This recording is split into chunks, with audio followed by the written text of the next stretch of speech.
I stood in the corner of the study, the light dim and flickering from the single candle someone forgot to blow out. The lawyer's voice cut through the silence like paper tearing, reading names, listing assets, dividing a life. But mine wasn't there, not even once. The envelope in my hand stayed sealed. I knew what it held, but suddenly it felt like nothing at all. My name is Hazel. I'm 34 years old, and I was adopted when I was 5. I've always known I was adopted. It was never a secret, never something they hid or whispered about, in corners. My parents, well, my dad and my stepmom, always said I was chosen. That word used to make me feel special. Like I was picked out of a world full of possibilities, because I was wanted. My dad used to say it often. You're just as much mine as anyone. And I believed him. I really, really did. Growing up in a blended family wasn't easy, but I tried to be easy. That was my role, the quiet one, the grateful one. My siblings, his biological kids, were louder, messier, and more certain of their place. I was more careful. I paid attention to moods. I learned when to speak and when not to. I folded laundry without being asked. I got straight A's. I memorized his favorite coffee order by the time I was 10. Looking back now, I think I was always trying to prove something. Not because he asked me to, but because I could feel the gap, even when no one said it out loud. When people came over, I wasn't introduced as his daughter. Just Hazel. No relation mentioned. I told myself it didn't matter. He gave me a roof, a name, a room of my own. What more was I supposed to want? But love is strange. It's not measured in big moments. It's built from the tiniest things. And I was always counting. Counting how often he said, I love you to the others, but not to me. Counting how many pictures I was in, and how many I wasn't. Counting how many birthdays passed where I got a card, but not a call. I never wanted anything from him financially. Not really. I didn't care about the house, the land, the retirement accounts. What I wanted, what I truly hoped for, was something so small it couldn't be written into a will. I wanted to be seen, to be acknowledged, not as the girl we raised, but as family, as his. Not as a clause, but as a chapter. Not a thank you for showing up, but a truth that said, you were never less. And that's what made it so painful when I realized I was. The room smelled like old wood and something slightly floral, maybe from the lilies on the table. We were seated in a semicircle, polite in that distant, overly formal way that people become when grief is shared by blood, but not by bond. The lawyer cleared his throat. He was older, in his 60s maybe, with glasses that kept sliding down his nose. He adjusted the stack of papers in front of him, cleared his throat again, and began. I tried not to grip the arms of the chair too tightly. My hands were already stiff. I kept reminding myself this was just a formality, that my father, who had raised me, told me again and again, of course you're in it. He wouldn't lie. The lawyer began to read the will aloud. To my son, Andrew, I leave the house and all property on the east side. My brother, always the favorite, leaned back a little in his chair. I could see the corner of his mouth lift, barely, like a reflex. I kept listening. To my daughter, Caroline, I leave the trust accounts and shares of Northbridge Corp. Caroline straightened her posture. She didn't look at me. No one did. I waited. To my youngest son, Michael, I leave my business assets and personal belongings, including all firearms, tools, and memorabilia in the garage. Still nothing. The lawyer paused. Then, that concludes the inheritance as laid out. In the most recent version of the will? I didn't understand. I waited for a name that didn't come. I kept waiting, even as the silence filled the space between us like water. Sorry, I said quietly. There must be a mistake. My name isn't. Can you check again? He looked up, blinked. His hands fumbled with the papers for a second. Then his eyes flicked toward Andrew for the briefest moment, like a tell he didn't mean to show. This is the version submitted after Mr. Harris's stroke, he said, voice flat. It's signed and dated, legally binding. I felt my lips move again, but I don't remember what I said. Something like, "There's no way. He told me. I was just with him." But no one answered. Caroline looked away. Andrew's leg started bouncing.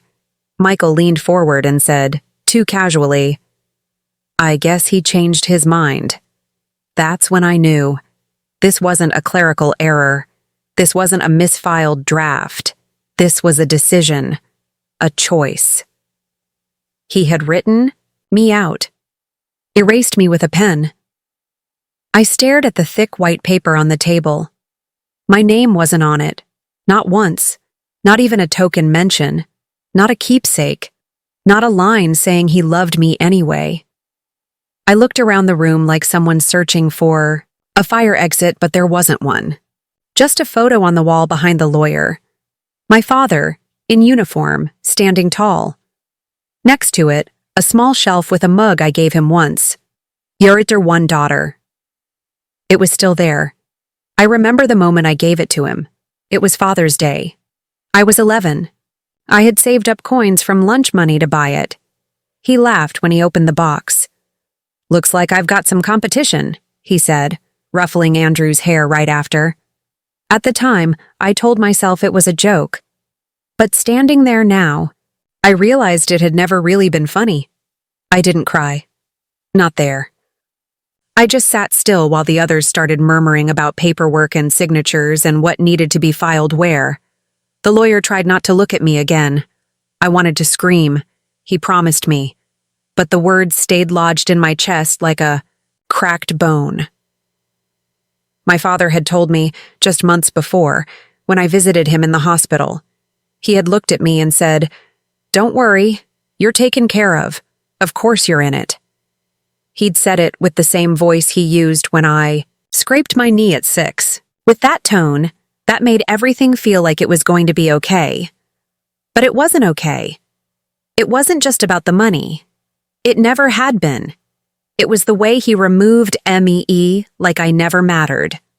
Like I'd been a temporary guest in his life. Polite to have around, but easy to forget. That moment didn't just change how I saw him. It changed how I saw myself. I didn't go back to the hotel after the will reading. I didn't go home either.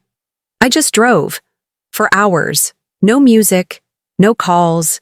Just the soft hum of the tires and the dull ache sitting behind my eyes. I turned off my phone.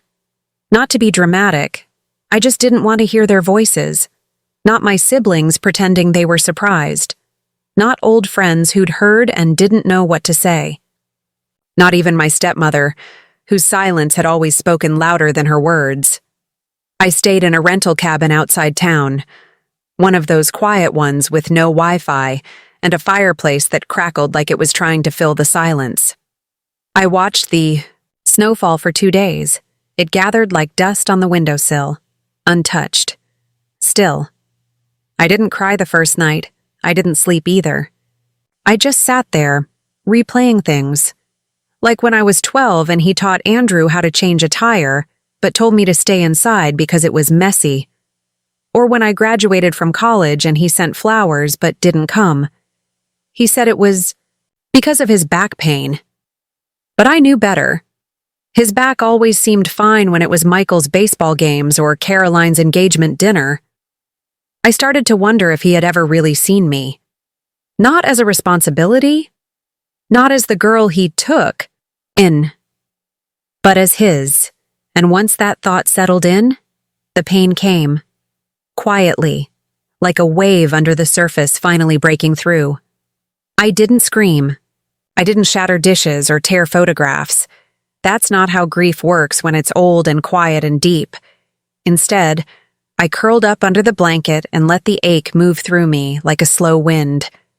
The kind that doesn't knock anything over. It just chills everything to the bone. On the third day, I lit the candle on the small table near the window. It was the only thing I brought from home, a half-burned one from my nightstand. I don't know why. Maybe I just wanted something that still smelled like my life before this. I opened my journal. Not the one I usually write in. The new one I'd been saving for something important. Turns out, nothing will make you redefine importance. Like being erased by the only father you ever had. At first, I didn't know what to write. I just sat with the pen in my hand for a while. Then I wrote something simple, almost childish. I was here. 3 words. That's all. But it meant everything. Because if no one else would write me into the story, I would. If I wasn't going to be part of his ending, I'd start writing my own beginning. It didn't happen all at once. The clarity came slowly, like fog lifting from a quiet lake. But I started to see something I hadn't before. If love came with conditions. If I had to keep proving I was enough.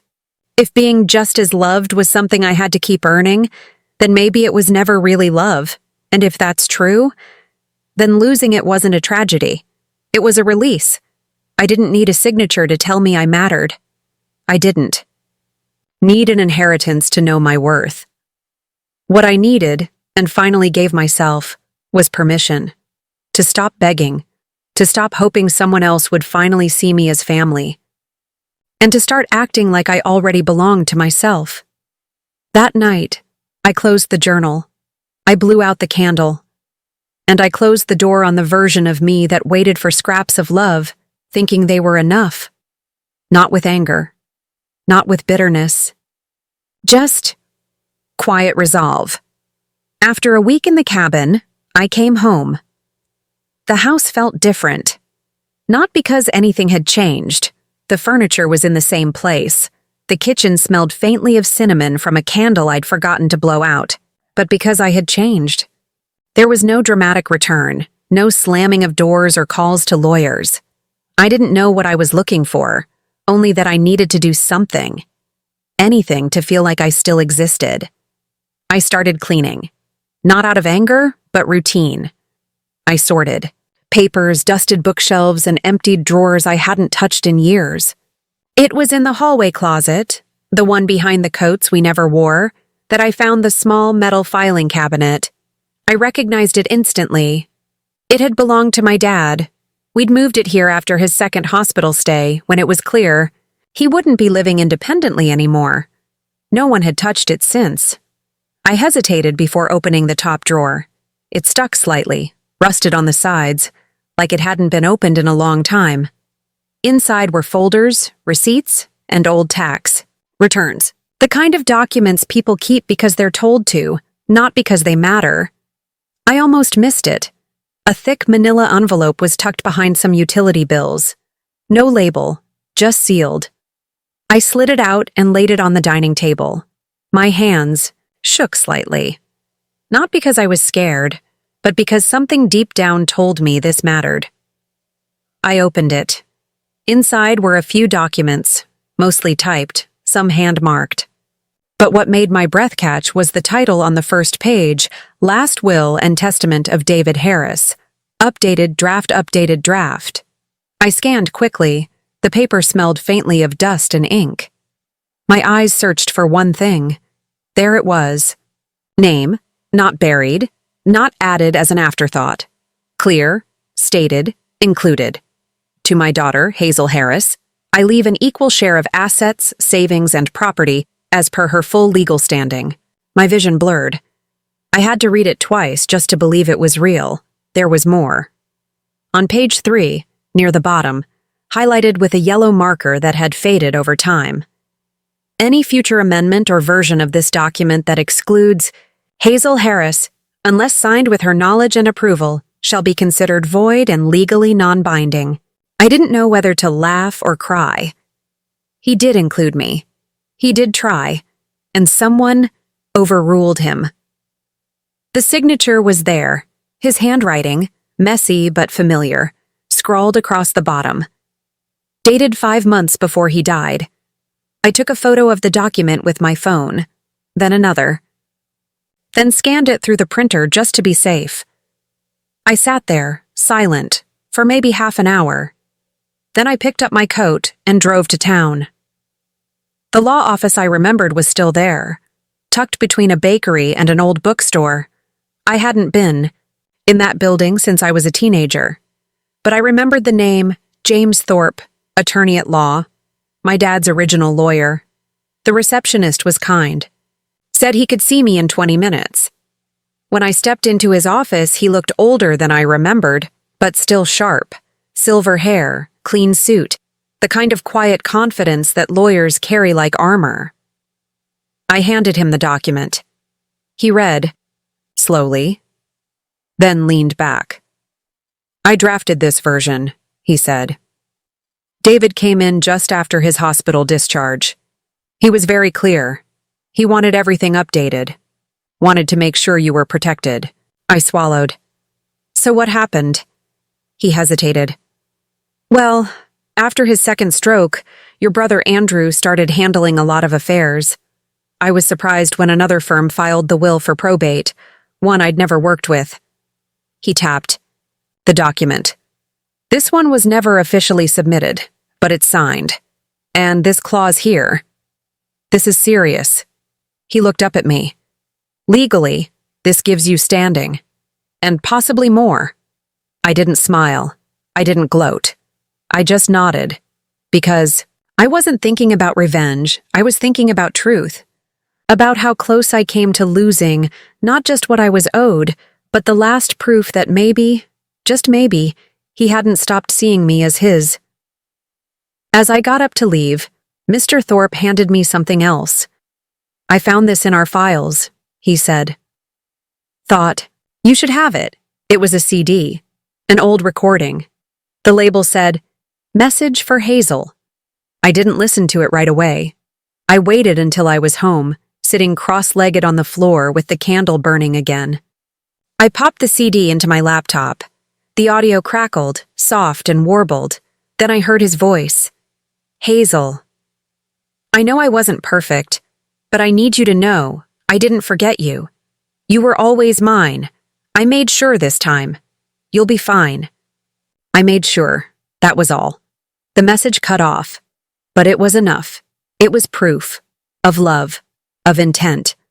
Of everything they tried to erase. I sat there for a long time. Then I opened my journal again. And this time, I didn't just write, "I was here." I wrote, "I was meant to be." I didn't announce anything. No confrontations. No social media rants. Just a phone call. One I made on a Tuesday morning, sitting at my kitchen table with a warm cup of tea beside me. "James?" "It's Hazel. I'm ready." His voice was steady. "I'll get the injunction started today. We'll freeze all estate transactions until this is resolved." That was all I needed to hear. By the end of the week, the paperwork had been filed. A court order was in motion. Bank accounts were paused. Property transfers suspended. The clause in the original will gave us legal standing, and the signature on the old document was enough to raise questions that couldn't be brushed aside. I didn't tell anyone. I let the silence do the talking. That's when the messages started. First, from Caroline. "Hey, just heard something weird. Can we talk?" Then Michael. "Not sure what's going on, but this is getting messy. Dad wouldn't want this, Hazel." The audacity of that line nearly made me laugh, but I didn't respond. Then Andrew. The one who had always spoken the loudest, always assumed he was untouchable. "What are you doing?" "You're being spiteful." "Let it go, Hazel. You were never meant to be part of this." I didn't reply to him either, because I wasn't doing this for revenge. I wasn't trying to hurt them. I was just correcting something that never should have been broken. The next step came a few days later. My attorney sent a formal notice to the probate office, attaching the original will and the voice recording from my father. A letter was delivered to each of my siblings through certified mail. And just like that, the tone changed. Caroline called. Twice, then left a voicemail. I didn't know about the other will. I swear. I thought that was the only one. I let it sit. The silence, I was learning, has weight. It makes people nervous. It makes them fill in the blanks on their own. Then, Andrew showed up. It was raining that day, not heavily, just a soft drizzle that made the windows hum. I saw his car pull into my driveway and parked myself by the door, listening to his footsteps on the wood. When I opened it, he was standing there with that same casual confidence. But now, I could see the cracks, the tightness in his jaw, the way his hands stayed in his jacket pockets. "Hazel," he said. "Can we talk?" I stepped aside. "Sure." He walked in like he owned the space, looked around, paused at the bookshelf like he was trying to remember something he gave me years ago. Then, slowly, "Look, I know things got complicated, but we didn't mean for you to get hurt." Dad was confused at the end. He wasn't making great decisions. I raised an eyebrow. He was clear enough to update the will. He swallowed. That version wasn't filed. "Because someone made sure it wasn't," I said quietly. "Didn't they?" He didn't answer. I didn't press. Instead, I picked up the envelope that had just come from my attorney's office, the one labeled revoked across the top, and placed it gently on the table beside him. He looked at it. His jaw clenched. "I'm not trying to ruin anyone," I said, "but I'm not disappearing either." He shook his head, still trying to stay calm. "You know how this will look? You know what people will say?" "Yes," I said. "They'll say that I didn't let myself be erased, and that was the end of it." He left 10 minutes later, without saying goodbye. I turned the key in the door behind him slowly. The click echoed through the quiet house, not loud, but final. I never raised my voice, never made a scene. I just kept moving forward, one step at a time. The next week, the estate accountant confirmed the freeze. The shares Andrew had tried to transfer? Blocked. The trust Caroline accessed early? Flagged. Even Michael's claim to the lake house was now pending litigation. My phone buzzed again. Another message. Another apology. I didn't respond. Because this wasn't about revenge. It was about presence. It was about making space in a story that tried to close the chapter before it was ever written. It was about power, not the kind that screams, the kind that moves silently like a tide. And now, the tide had turned. The meeting was held in a private office, neutral ground. Polished mahogany table, tall windows, and a silence thick enough to weigh down your breath. I arrived early, wore gray, neutral, no power suit, no dramatic lipstick, just calm, clean lines. I wasn't here to perform. I was here to close a chapter. My lawyer sat beside me. James. He didn't say much. He didn't need to. Everything we needed was already in the folder resting quietly in front of me. Leather-bound, embossed, precise. Across from me, Andrew, Michael, and Caroline. No eye contact. Not at first. They murmured to each other like we were in a waiting room, not a legal mediation. The mediator entered. Middle-aged. Professional but warm. "We're here to address a contested will," she said, voice even. "Ms. Hazel Harris has submitted an earlier document and additional evidence. Let's begin." I didn't look at them. I opened the folder. Inside was the original will, signed, dated, and sealed. The clause highlighted in pale gold. Any amendment excluding Hazel Harris without her written knowledge is void. I slid it across the table without a word.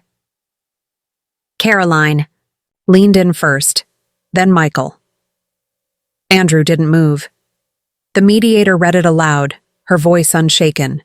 She paused at the clause and glanced up. "That section is enforceable," she said quietly. "The court will accept this draft as the controlling version unless compelling evidence is presented to the contrary." Silence. My sibling sat rigid. Michael blinked fast.